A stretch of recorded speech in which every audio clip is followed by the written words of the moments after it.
Hey guys, Broken and Unburdened is back. I recently moved from Florida to Texas, and I have been having some R&R for myself.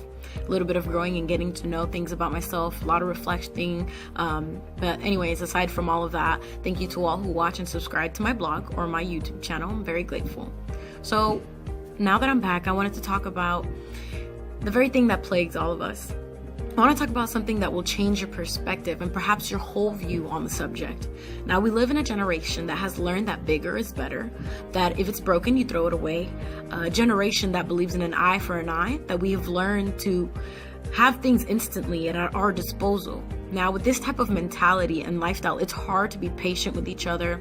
It's hard to find someone who will stick with you through thick and thin. And all we want in this life is to love and be loved in return. Now, I just want to let you know that I'm not talking about relationships. I'm talking about relationships and family. I'm talking about more than just the scope of boyfriend and girlfriend. I'm talking about marriage. I'm talking about community. I'm talking about church. I'm talking about any type of relationship that you can have. Now, TV shows and movies show us an image of family and relationships that quite don't match with the reality of this life. It's either the perfect and fun-loving family like Full House, The Cosby Show, or modern-day Blackish, which I love, by the way, or crazy, dramatic, and backstabbing dysfunctional families like Scandal, which is a great show. Now, our images of relationship goals have more to do with obtaining material like a house or a car, an education, perhaps, which isn't bad. These things are good. But picture yourself, for 1 second, picture yourself in your dream home, in your dream car, the ideal country you would like to live. Pretty cool, right? Now picture yourself having all of these things with no one, absolutely not one person in the world by your side. Kind of seems pointless. Material things only have the value that you give it. Life, unlike what is portrayed by Hollywood, is quite different. And we have to learn to deal with people that get caught up in abusive relationships, families that are so broken that don't know how to have conversations with each other, friends that only stick by your side on their own terms, people that have a history of being hurt, a history of being broken. Now, how then can we love and be loved in return with the craziness and reality of this life? Have you ever been so kind to someone and they don't really know how to accept the kindness? Have you ever been loved on people and they push you away? You end up wondering, what is wrong with you? Because people always seem to walk out. What if I told you that people only learn to love to the extent that they learn to love themselves?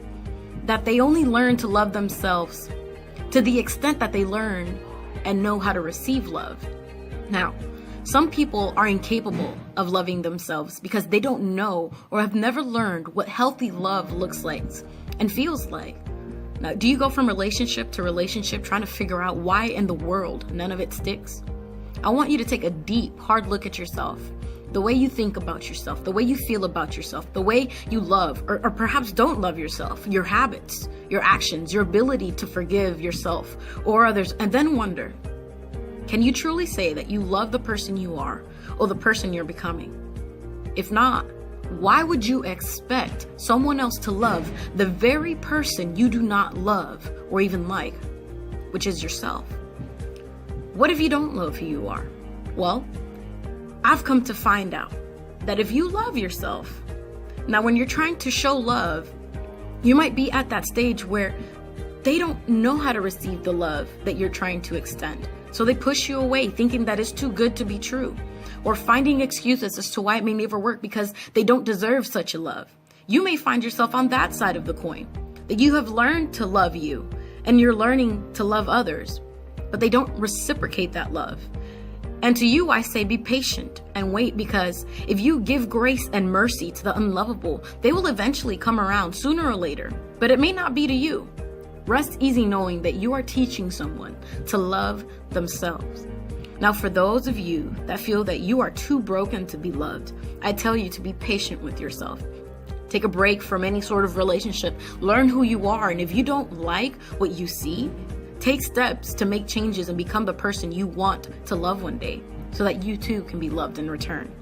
The first step to learn to be broken and unburdened is to learn to love you, flaws and all, and slowly making changes to become the person you want to be, so that you can learn to love others in the same way that you learn to love yourself. I hope this message blessed you, and I hope that you learn to love you so that you can learn to love others.